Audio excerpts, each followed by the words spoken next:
Assalamualaikum warahmatullahi wabarakatuh. Saya Aisyah Yuardianti, Prodi Ilmu Al-Quran dan Tafsir, Fakultas Usuluddin dan Humaniora UIN Wali Songo Semarang. Di sini saya akan mempresentasikan mata kuliah Islam dan Moderasi Beragama. Saya di sini akan mempresentasikan dengan judul Ormas Islam yang mendukung dan tidak mendukung tradisi moderasi beragama di Indonesia. Sebelum saya melanjutkan untuk memberi contoh ormas Islam yang mendukung dan tidak mendukung tradisi moderasi beragama di Indonesia, saya akan menjelaskan sedikit tentang pengertian ormas Islam. Jadi, ormas Islam atau organisasi kemasyarakatan atau disingkat ormas adalah organisasi yang didirikan dan dibentuk oleh masyarakat secara sukarela berdasarkan kesamaan aspirasi, kehendak, kebutuhan, kepentingan, kegiatan, dan tujuan untuk berpartisipasi dalam pembangunan demi tercapainya tujuan negara Republik Indonesia yang berdasarkan Pancasila. Didirikannya sebuah organisasi pasti memiliki tujuan dan fungsi tersendiri. Jadi, saya akan menyebutkan beberapa dari tujuan dan fungsi ormas Islam. Tujuan dan fungsi ormas Islam. Ormas Islam bertujuan untuk 1. Meningkatkan partisipasi dan keberdayaan masyarakat. 2. Memberikan pelayanan kepada masyarakat. 3. Menjaga nilai agama dan kepercayaan terhadap Tuhan Yang Maha Esa. Yang keempat, melestarikan dan memelihara norma, nilai, moral, etika, dan budaya yang hidup dalam masyarakat. Yang kelima, melestarikan sumber daya alam dan lingkungan hidup. Di dalam sebuah organisasi pasti ada yang mendukung dan tidak ada yang mendukung. Di sini saya akan menyebutkan beberapa contoh dari ormas Islam yang mendukung tradisi moderasi beragama dan ormas Islam yang tidak mendukung tradisi moderasi beragama di Indonesia. Yang pertama, saya akan menjelaskan atau menyebutkan tentang ormas Islam yang mendukung tradisi moderasi beragama di Indonesia. Yang pertama ada NU atau Nahdlatul Ulama.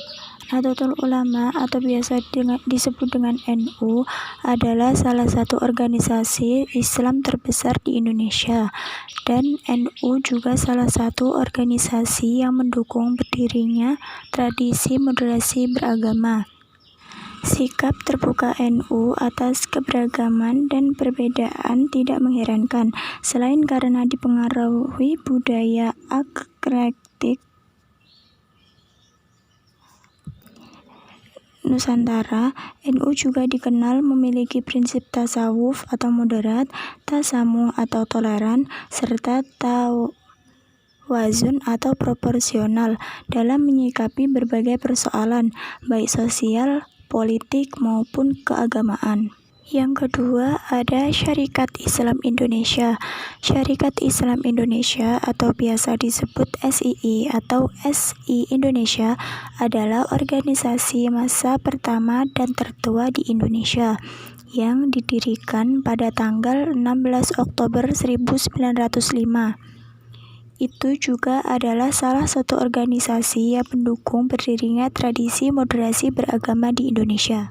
Sebenarnya masih banyak contoh yang bisa kita ambil dari ormas Islam yang mendukung tradisi moderasi beragama, tetapi saya cuma memberikan 2 contoh di atas.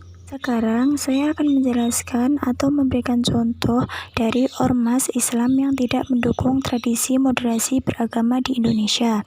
Yang pertama ada GAM atau Gerakan Aceh Merdeka. Gerakan Aceh Merdeka atau biasa disebut GAM adalah suatu organisasi separatis yang memiliki tujuan supaya Aceh lepas dari Negara Kesatuan Republik Indonesia. Konflik antara RI dan GAM yang diakibatkan perbedaan inilah telah berlangsung sejak tahun 1976 dan menyebabkan jatuhnya hampir sekitar 15.000 jiwa. Dan contoh yang kedua adalah Gerakan Papua Merdeka. Organisasi Papua Merdeka atau disingkat dengan OPM adalah organisasi yang didirikan pada tahun 1965 untuk mengakhiri pemerintahan Provinsi Papua dan Papua Barat yang saat ini di Indonesia, yang sebelumnya dikenal dengan nama Irian Jaya, dan untuk memisahkan diri dari Indonesia.